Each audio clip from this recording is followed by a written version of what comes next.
yéen a ngi teewlu seen Rewmi 24 TV.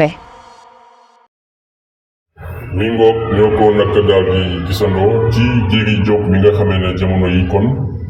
daal di lay lànkoon ba ñu def li nga xamee ne moom mooy passation de service moom mii di Djily Diop nag ñu daal di koy convoqué woon ni ki tey ci lundi 5 août 2024 ca section recherche Kër Massar moom nag demoon na wuy waaye depuis ca suba ba léegi ma nga fa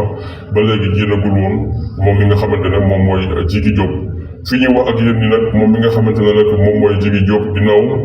ba mu defee ay waxtu foofu depuis ca suba ba léegi ma ngay xam ne rek nangu naa def li nga xamante ne rek moom mooy passation de service bi nga xamante ne moom lañ koy doon toppee moom mi nga xamante ne dafa lànkoon bañ koo def di tànqamlu ak tendeefal di xaar ñi nga xamante ne rek moo ko war a ki ko war a remplacer mu mel ni kon loolee mujj nañ ko nag convaincre ni ki tey jii moom Djily Diop ca Kër Massar waaye nag fii ñuy wax ak yéen nii daal kon moom mi nga xamante ne rek moom mooy Djily Diop kon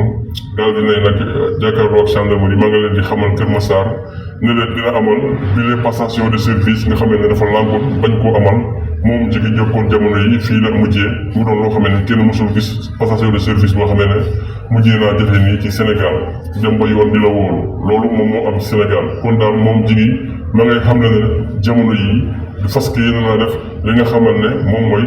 passation de service loolee nga xamee ne yoon la ci mu def ko ndax bu ko deful li ko ci mën a fekk mën naa bari loolu waaye gis nañ ko ci suba mu ànd ak jiwalam ñu koy mbambu di ko jiin mu jubali foofu nga xam ne moom mooy gendarmerie ci Kër Massar waaye fii ñuy wax yéen daal kon